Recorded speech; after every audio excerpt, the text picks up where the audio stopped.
akan bahas podcast yang benar-benar seru tentang sejarah, yaitu perekonomian masa sekarang dan demokrasi terpimpin. Nah, hari ini kan kita ngobrol-ngobrol yang santai-santai juga kan ya, tentang demokrasi juga perekonomian masa kini. Kita pasti sering atau tidak asing mendengar masa demokrasi terpimpin karena itu sering banget dibahas tentang pelajaran sejarah. Juga apa sih yang bedanya kehidupan kita sekarang yang serba modern dan terbuka ini? Terus, apa aja yang perekonomian kita yang akan terjadi dulu dan sekarang. Nah, di episode ini kita membahas tentang perbedaan secara ringkas dan seru karena kita berdua akan menjawab dan mempertanyakan itu dengan senang hati. Jaya. Oh iya, tentang masa ekonomi sekarang sama demokrasi terpimpin itu apa sih bedanya? Jadi bedanya itu kalau pada demokrasi terpimpin itu kondisi ekonominya sangat terpuruk dengan inflasi tinggi hingga mencapai 600%. Adanya penurunan ekspor, pendapatan per kapita, serta menipisnya devisa. Lalu kalau pada masa kini, meskipun ada tantangan, ekonominya lebih stabil karena didukung oleh industri yang lebih maju dan investasi yang lebih kuat dan kerangka kebijakan yang lebih integritas meskipun masih ada inflasi dan tantangan yang lain. Gitu ya ternyata perbedaannya. Baru tahu aku selama ini aku bingung banget apa sih perbedaan masa demokrasi terpimpin sama perekonomian sekarang. Terus apa sih Tan yang dimaksud demokrasi terpimpin itu? Itu kan yang sering banget dibahas sama pelajaran sejarah sama perekonomian juga. Aku bingung banget apa isi itu. Jadi, masa demokrasi terpimpin itu adalah periode dalam sejarah Indonesia, yaitu pada tahun 1959 hingga 1965. Ketika sistem pemerintahan ini dipusatkan ke pemimpinan Presiden Soekarno. Pada masa ini juga, demokrasi dijalankan dengan kontrol kuat dari Presiden, bukan melalui pemisahan kekuasaan seperti demokrasi liberal. Oh, gitu. Ya. Ternyata perbedaannya itu begitu juga ya. Tapi kamu tahu gak sih Zak, perbedaan sistem pemerintahan masa kini sama masa demokrasi terpimpin? Sistem pemerintahan masa kini itu bersifat demokrasi dengan pembagian kekuasaan yang jelas antara eksekutif dan legislatif. Ada 3 sih, dan juga yudikatif, baru ingat aku. Oh iya, terus presidennya itu dipilih oleh rakyat, DPR itu bebas dari mengawasi pemerintah juga loh. Dan serta ekonomi kita lebih terbuka dan juga bekerja sama dengan banyak negara. Sementara itu, demokrasi terpimpin itu kekuasaannya tuh sangat terpusat pada Presiden Soekarno. DPR dibentuk melalui penunjukan kritik setara pemerintah dibatasi. Militer pun berperan dalam politik. Padahal kan militer sekarang kan dibuat perang, bukan politik. Lanjut. Tapi kalau dari penjawabanmu itu, menurutmu siapa sih yang lebih dominan dalam mengambil keputusan? Pemerintah atau rakyat? Kalau menurut aku, kalau demokrasi terpimpin itu lebih ke pemerintahan ya, karena kan pimpinannya presiden sangat dominan dalam pengambil keputusan.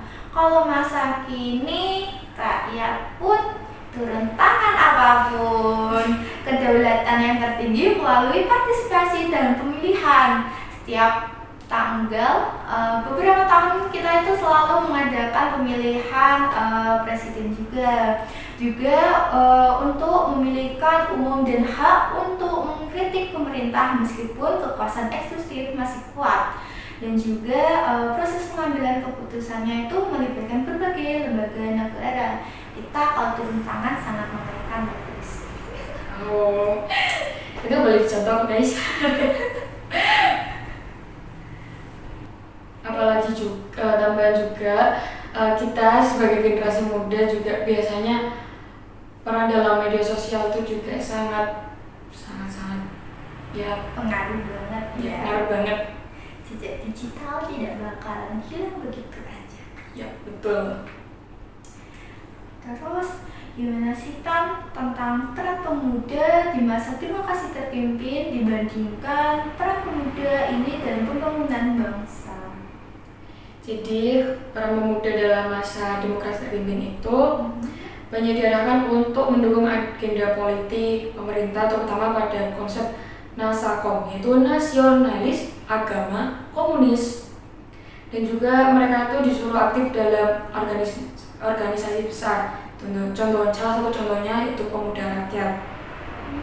Lalu kalau peran pemuda sekarang itu beragam sih, tidak hanya politik, contohnya pada teknologi, pendidikan, bisnis, media sosial, dan lain sebagainya.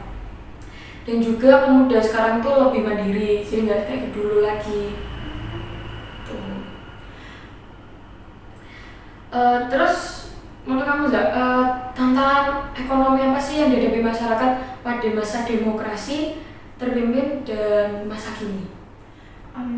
Pada demokrasi terpimpin, masyarakat itu menghadapi tantangan yang berupa inflasi yang sangat tinggi, menurunnya produksi dan kelangkaan barang pokok, utamanya itu utang negara yang membesar serta kontrol pemerintahan ketat yang sehingga aktivitas rakyat itu kurang berkembang. Itu pada masa kini tentang ekonomi, masyarakat lebih banyak dipengaruhi oleh faktor pokok dan faktor global seperti fluktuasi harga kebutuhan pokok, persaingan lapangan kerja di era digital, dan kesenjangan perekonomian.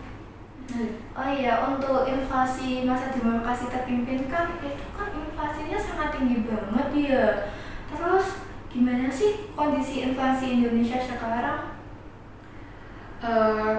Kenapa itu? Karena masa-masa dulu itu defisit anggarannya sangat besar, percetakannya uang itu masih masif juga, lalu adanya depresiasi rupiah dan masalah nilai tukar, dan juga krisis kepercayaan dan biaya produksi.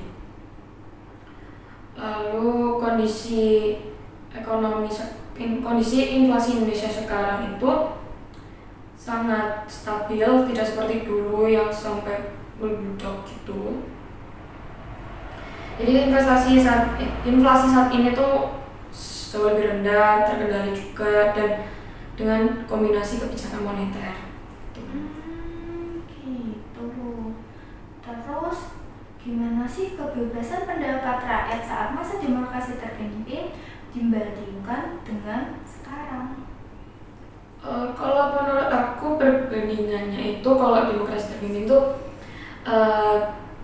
rakyat itu lebih untuk bicara itu sangat terbatas. Kalau sekarang itu jauh lebih bebas. Dan juga dulu itu masyarakat terkena oleh ancaman dari pemerintah. Dan kalau sekarang itu sangat diperbolehkan, tapi masih ada batas hukumnya. Tuh.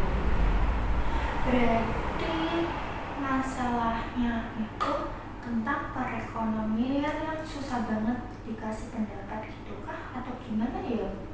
Bingung juga aku. Perekonomian di Indonesia dari dulu itu banyak banget ya problematiknya, walau masalahnya banyak dan masalahnya berbeda-beda, tapi dia tetap keluar gak sih masalahnya, ada jalan keluarnya. Iya sih, tapi kalau kita lihat sekarang itu ada beberapa masyarakat juga yang masih kesusahan dalam, contohnya untuk mendapatkan air bersih itu di NTT itu juga seharusnya tuh pemerintah juga memeratakan kondisi ekonominya saat ini, dan juga adanya data kemiskinan yang sangat tinggi di Indonesia. Gitu. Aduh, padahal kan sayang banget ya, walau Indonesia itu negara yang lumayan agak maju dan banyak banget penduduknya, pulaunya juga banyak, harusnya perekonomian itu juga bertambah nggak sih?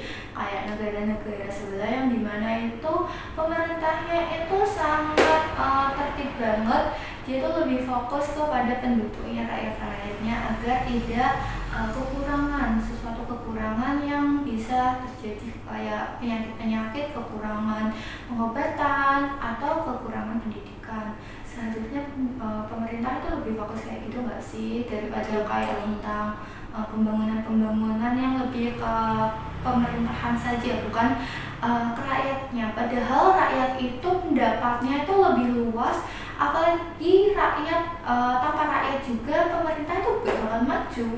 Betul Kan sih. karena kan banyak usulan atau apa itu rakyat itu selalu turun tangan nggak sih? Betul banget. Jadi ya semoga negeri kita ini kondisi ekonominya semakin tahun semakin baik. Amin. Nggak kerasa ya, ternyata lama banget ya kita bahasnya. Aduh, dari pembahasan kita hari ini tuh kita bisa memiliki melihat bahwa setiap masa memiliki tentang ekonominya masing-masing, juga pada tentang ekonominya masing-masing pada masa diplomasi terpimpin dan juga masa kini. Sedangkan pada masa kini tantangannya lebih berkaitan dengan globalisasi, teknologi, dan persaingan yang semakin ketat. Semoga pembahasan ini bisa menambah pemahaman kita dan juga menambah bagaimana kondisi ekonomi suatu zaman dapat membentuk kehidupan masyarakat. Terima kasih sudah menonton. Tunggu episode kita selanjutnya.